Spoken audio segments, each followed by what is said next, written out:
بسم الله الرحمن الرحيم الحمد لله رب العالمين وصلى الله وسلم وبارك على نبينا محمد وعلى آله وصحبه أجمعين أما بعد ہم لوگ آج علام السنة المنشورة لاعتقاد الطائفة الناجية المنصورة اس کتاب میں ہم لوگ آج سوال نمبر 39 سے پڑھ رہے ہیں اور یہ آج کا حلقہ نمبر 12 ہے۔ سوال نمبر 39 ما الدلیل علی تفاضل اہل الایمان فیہ، یہاں سے پڑھنا ہے۔ جی شیخ شروع کریں۔ بسم الله الرحمن الرحيم. ما الدليل على تفاضل أهل الإيمان فيه؟ قال تعالى: والسابقون السابقون أولئك المقربون، إلى قوله تعالى: وأصحاب اليمين ما أصحاب اليمين. وقال تعالى: فأما إن كان من المقربين فروح وريحان وجنة نعيم، وأما إن كان من أصحاب اليمين فسلام لك من أصحاب اليمين. وقال تعالى: فمنهم ظالم لنفسه ومنهم مقتصد ومنهم سابق بالخيرات بإذن الله. وفي حديث الشفاعة: إن الله يخرج من النار من كان في قلبه کیا بولے ان اللہ ہے، وہ درمیان سے ہے نا؟ ہاں یہاں پر حمزہ نیچے لگا ہوا تھا۔ ان اللہ یخرج من النار من کان فی قلبه وزن دینار، کیا جی ان کان وزن فی قلبہ من ایمان ثم وزن ایوہ وزن دینار من ایمان ثم من کان فی قلبه نصف دینار من ایمان. نصف جی وفي رواية: يخرج من النار من قال لا إله إلا الله وكان في قلبه من الخير ما يزن شعيرة، ثم يخرج من النار من قال لا إله إلا الله وكان في قلبه ہے، من اس میں یا خروجو پڑھیں گے کیونکہ معروف ہے، نکلے گا وہ۔ اچھا جی ثم يخرج من النار من قال لا إله إلا الله وكان في قلبه من الخير ما يزن برة، ثم يخرج من النار من قال لا إله إلا الله وكان في قلبه من الخير ما يزن ذرة. یخرجو ہی صحیح لگتا ہے نا؟ نہیں دیکھیے، جہاں پر فاعل ہے مذکور ہے اس سے پہلے والے میں، وہاں یخرجو صحیح ہے، جو اس سے پہلے والا جملہ وہ فی حدیث الشفاعہ ہے نا، نکالنے والا ہی ہے نا، وہاں پر بھی نکالے گا اللہ تبارک و تعالیٰ، یہاں پر بھی جس کے دل میں، یعنی من کان فی قلبی وکان فی قلبی، وہ تو خود نہیں نکل سکتا نا۔ اچھا نکلے گا اس معنی میں اللہ تعالیٰ کی اجازت ہو، اللہ تعالیٰ کی طرف سے اس بات کی اجازت ہو تو ہی نکلے گا، ورنہ تو وہ بھی نکلنے کی کوئی گنجائش نہیں۔ یدخل الجنہ جیسے آتا ہے نا کہ یدخل الجنہ، تو اسی طرح یدخل النار، تو وہ ساری باتیں تو اللہ کے مشیت سے ہی ہوں گی۔ تو یہاں پر اصل میں جو اس سے پہلے والا جملہ ہے حدیث الشفاعہ، اس میں اللہ کا لفظ شروع میں ذکر ہوا ہے، تو اسی لیے ان اللہ یخرج یا ان اللہ یخرج وہ مناسب ہوگا۔ یہاں پر وہ فی روایت یخرج من النار، مختلف فئات ہیں نکلنے والوں کے، کچھ لوگ یہ مرتبے سے ہوں گے۔ جی اس کے بعد والا سوال بھی پڑھ لیں۔ ما الدلیل على ان الایمان یشمل الدین كله عند الاطلاق؟ قال النبي صلى الله عليه وسلم في حديث وفد عبد القيس: آمركم بالإيمان بالله وحده. قال: تدرون ما الإيمان بالله وحده؟ قالوا: الله ورسوله أعلم. قال: شهادة أن لا إله إلا الله وأن محمد رسول الله وإقام الصلاة وإيتاء الزكاة وأن تؤدوا من المغنم الخمس. جی اور پڑھنا ہے؟ جی پڑھیں۔ ما الدليل على تعريف الإيمان بالأركان الستة عند التفصيل؟ قال الجواب: قال النبي صلى الله عليه وسلم لما قال له جبريل: أخبرني عن الإيمان قال أن تؤمن بالله وملائكته وكتبه ورسله واليوم الآخر وتؤمن بالقدر خيره وشره. جی اور ایک پڑھ. ما دليلها من الكتاب جملة قال الله تعالى ليس البر أن تولوا وجوهكم قبل المشرق والمغرب ولكن البر من آمن بالله واليوم الآخر والملائكة والكتاب والنبيين وقوله تعالى إنا كل شيء خلقناه بقدر وسنذكر إن شاء الله دليل كل على انفراد دلیل کل علی انفراد. دليل كل على انفراد. جی چلیے بسم اللہ الرحمن الرحیم الحمد للہ رب العالمین وصلی اللہ وسلم وبارک علی نبینا محمد وعلی آلہ وصحبہ اجمعین اما بعد. ہم لوگ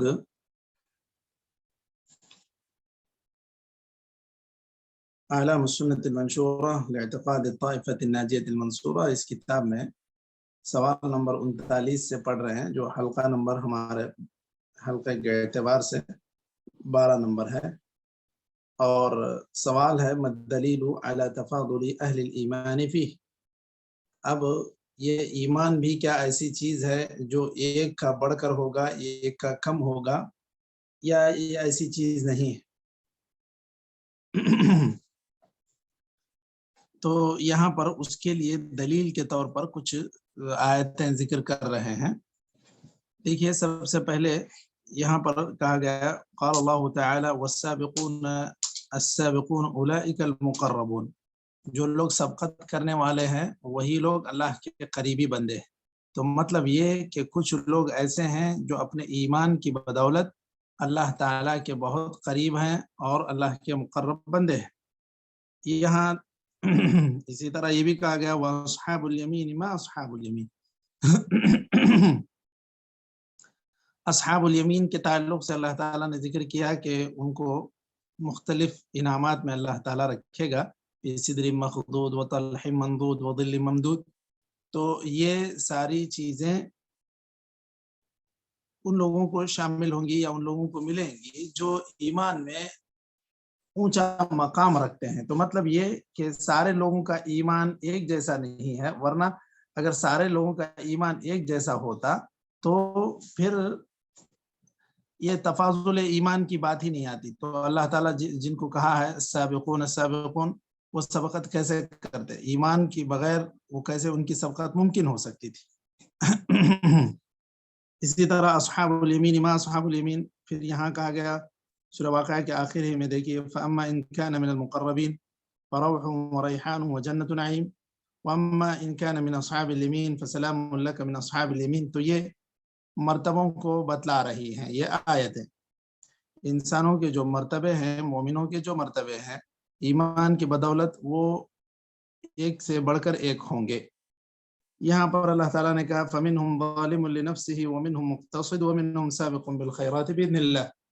بندوں میں مومنوں میں کچھ لوگ ایسے ہیں جو اپنے نفسوں پر ظلم کیے ہیں، کچھ لوگ میانہ رو ہیں، کچھ لوگ ایسے ہیں جو سبقت کرنے والے ہیں. تو اتنا ان آیتوں سے یہ بات پتہ چلتی ہے کہ ایمان میں سب لوگ ایک جیسے نہیں ہیں، ایک سے بڑھ کر ایک ہے، ایک سے آگے ایک ہے. تو مطلب تفاضل ممکن ہے ان آیتوں کی روشنی میں.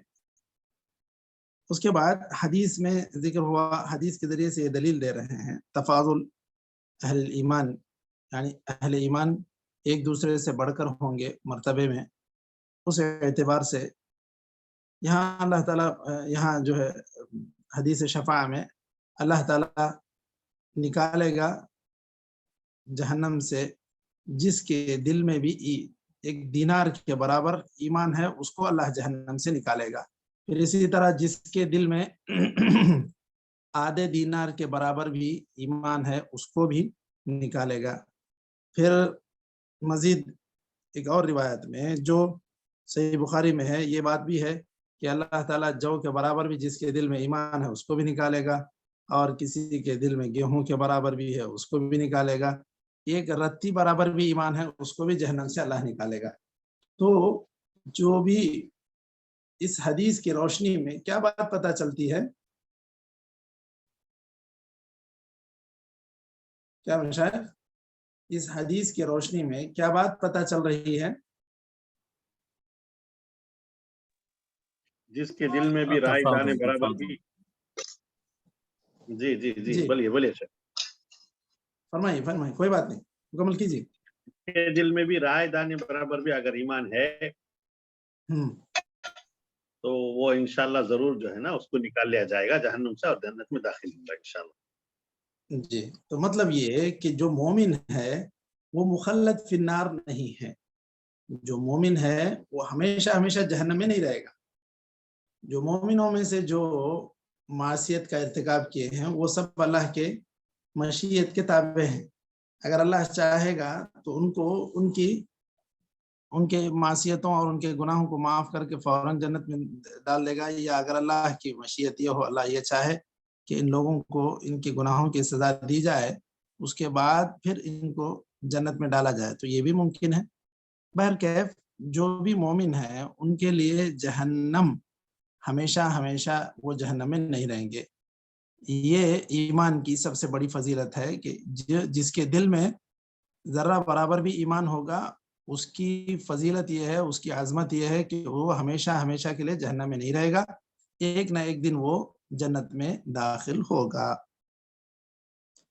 تو یہ باتیں اس سے پتہ چل رہی ہے کہ جو قرآن و سنت کے نصوص کی روشنی میں کہ سارے اہل ایمان ایک جیسے نہیں، اہل ایمان مومن کہلائیں گے لیکن درجات میں ایک سے اوپر ایک ہے، سب لوگ برابر نہیں ہیں۔ جیسا کہ حدیث میں خود اب آیا کہ کسی کے دل میں ایک دینار ہوگا، کسی کے دل میں ایک آدھے دینار کے برابر ایمان ہے، کسی کے دل میں صرف جو کے دانے کے برابر ہے۔ تو یہ تفاضل کی دلیل ہے کہ اہل ایمان ایک دوسرے سے مرتبے میں اونچ نیچ رکھیں گے، ایک دوسرے سے آگے ہیں، کوئی آگے ہے کوئی اس سے پیچھے۔ اب اس کے بعد یہاں پر جو سوال ہے، سوال نمبر 40، اس میں مؤلف کہہ رہے ہیں مَا الدَّلِيلُ عَلَىٰ أَنَّ الْإِيمَانَ يَشْمَلُ الدِّينَ كُلَّهُ عِنْدَ الْإِطْلَاقِ۔ بھئی اگر ایک مثال کے طور پر ہم کہتے ہیں بھئی اس کے اندر دین ہے، رجل یحب الدین یا رجل ملتزم بالدین، یا ہم کہتے ہیں اردو میں کہیں گے بھئی ایک دیندار انسان ہے، تو اس کا کیا مطلب ہے؟ ایک عمومی طور پر ہم کیا مطلب لیتے ہیں اس کا مشائخ؟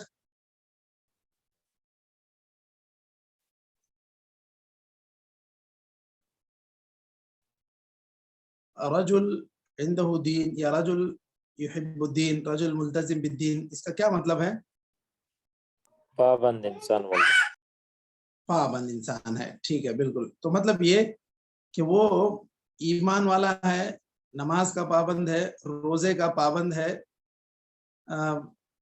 باقی اگر اس کو اللہ نے زکوٰۃ کی حیثیت دی تو اس کا بھی پابند ہے، اگر حج کے کا مستطیع ہے تو اس کا بھی پابند ہے۔ مطلب یہ کہ وہ اس کے پاس دین ہے کا مطلب یہ کہ اس کے پاس ایمان بھی ہے، اس کے پاس عمل بھی ہے، اس کے پاس ایمان بھی ہے، اس کے پاس عمل بھی ہے۔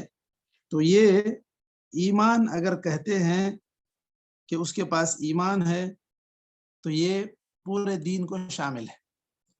ایسا نہیں کہ آپ کسی کو کہتے ہیں رجل مؤمن یا رجل عنده دین تو پھر وہ صرف مومن ہے، بے نمازی ہے، ایسا نہیں۔ مطلق جب کہا جاتا ہے، دین کا استعمال ہوتا ہے تو وہاں پر سارے وہ احکام مراد ہوتے ہیں جو اللہ تعالیٰ نے کسی بھی مکلف پر فرض کیے ہیں یا ان کو اس کا مکلف بنایا ہے۔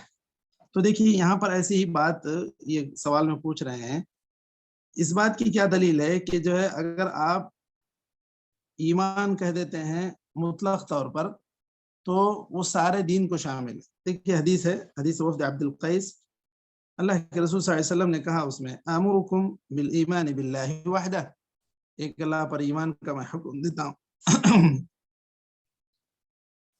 پھر آپ صلی اللہ علیہ وسلم نے کہا اتدرون ما الایمان باللہ وحدہ،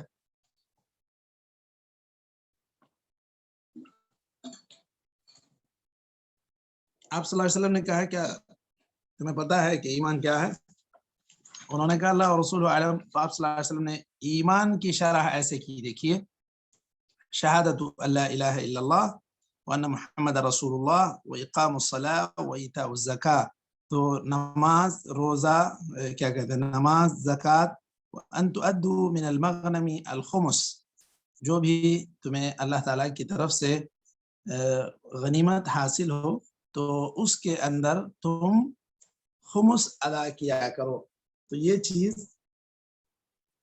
سارے کے سارے ایمان کا تقاضا ہے. اگر ایمان کہہ دیں تو پھر یہ ساری چیزیں شامل ہوں گی. ایمان کہنے سے صرف ایمان مراد نہیں ہے، ایمان کے ساتھ وہ سارے ہی اعمال بھی مراد ہیں. تو یہ وہی جو عمومی ایک اختلاف ہے، یہ کہا جاتا ہے کہ الایمان قول وعمل ام الایمان قول، صرف یہ اعمال کو بھی شامل ہے یا نہیں، صرف ایمان یہ اقرار کا نام ہے. تو یہ تو ابھی جیسے کہ ہم لوگ اس سے پہلے سوالات میں بھی پڑھ چکے ہیں کہ ایمان قول اور عمل کا نام ہے، کیونکہ آپ صلی اللہ علیہ وسلم نے دیگر احادیث میں کہا، جب پوچھا گیا ای الاعمال افضل، تو آپ صلی اللہ علیہ وسلم نے کہا ایمان باللہ ورسول. تو ایمان کو آپ صلی اللہ علیہ وسلم نے عمل بتلایا. اور یہاں پر دیکھیے اس حدیث میں یہ سارے جو اسلام کے ارکان ہیں ان کو دین بتلایا، ان کو ایمان بتلایا. اب مزید تفصیل کے ساتھ یہاں پر ایمان کے ارکان وغیرہ کے تعلق سے سوال کر رہے ہیں. ما الدلیل علی تعریف الایمان بالارکان الستة عند التفصیل. اگر آپ سے کہا جائے کہ بھائی ایمان کے تفصیلی ارکان بتلائیے، تو اس صورت میں آپ کو یہ حدیث جبریل میں جو بات ذکر کی گئی ہے وہ کہنا چاہیے. قول النبی صلی اللہ علیہ وسلم لما قال جبریل علیہ السلام اخبرنی عن الایمان قال ان تؤمن باللہ وملائکتہ وکتبہ ورسلہ والیوم الآخر وتؤمن بالقدر خیرہ وشرہ. تو یہ ایمان کے 6 ارکان ہیں، اور یہ تفصیل ایمان کے تفصیلی ارکان. صرف ایمان آپ کہہ دیتے ہیں تو اس صورت میں پوری طرح تفصیل نہیں مطلوب ہوتی. عرف الایمان کہہ دیں تو وہاں پر وہی تصدیق القلب جو کہا گیا کہ آدمی دل سے اس بات کا اقرار کرے کہ وہ اللہ تعالیٰ پر ایمان رکھتا ہے. یہاں آگے بھی آ رہا ہے، دیکھیے ما معنی الایمان باللہ، تو تصدیق الجازم من صمیم القلب، اس کے ایک سوال بعد وہ آئے گی یہ بات. لیکن جب کہا جائے کہ آپ ایمان کی تفصیل سے شرح کیجئے یا اس کی وضاحت کیجئے، تو وہ ایمان کے پورے 6 ارکان بتلانے ہوں گے. اس کے بعد ما دلیلها من الکتاب جملہ. اچھا، اجمالی طور پر اس کی کیا دلیل ہے کہ یہ سب ایمان کے ارکان ہیں یا یہ سب ایمان کا حصہ ہے؟ مثلا اللہ پر ایمان لانا، فرشتوں پر ایمان لانا، کتابوں پر ایمان لانا، یہ سب ایمان میں شامل ہے. اس بات کی کیا دلیل ہے؟ ایک اجمالی طور پر وہ دلیل پوچھ رہے ہیں. دیکھیے یہاں پر سورہ بقرہ کی اس آیت سے انہوں نے دلیل لی ہے، لیس البر ان تولوا وجوهكم قبل المشرق والمغرب ولكن البر من آمن بالله والیوم الآخر والملائکہ والکتاب والنبیین. تو صرف آپ مشرق یا مغرب کی جانب منہ کر کے کھڑے ہو جائیں یہی نیکی نہیں ہے، بلکہ نیکی تو اصل میں وہ ہے کہ آدمی اللہ اور اس کے رسول پر ایمان لائے اور یوم آخرت پر ایمان لائے، فرشتوں پر، کتابوں پر، نبیوں پر. تو یہ اجمالی دلیل ہے. مزید وہ تفصیلی دلیل ہے جو وہاں پر ذکر کی گئی ہے، اس کے اندر پورے 6 ذکر کیے گئے ہیں. اور یہاں پر اجمالی طور پر یعنی تقدیر کو یہاں پر ذکر نہیں کیا گیا. نوٹ کر رہے ہیں مشائخ؟ اس آیت میں سورہ بقرہ کی. پھر اس کے بعد سورہ قمر کی آیت میں اس تقدیر کا ذکر ہے، اِنَّا كُلَّ شَيْءٍ خَلَقْنَاهُ بِقَدَرٍ. یہ اس کی دلیلیں مزید آئیں گی بھی. اور اگر قدر کہتے ہیں تو یہ اللہ تعالیٰ یہاں تقدیر جو اللہ تعالیٰ نے ایک اندازے سے پیدا کیا اس کا ترجمہ کرتے ہیں تو بھی وہ تقدیر مراد ہے. بہرحال اللہ تعالیٰ جو بھی خلق کیا ہے یہ سب یہ قضاء و قدر کے یہ جو مراتب آئیں گے آئندہ ذکر کیے جائیں گے اس میں خلق بھی ایک مرتبہ ہے قدر کا.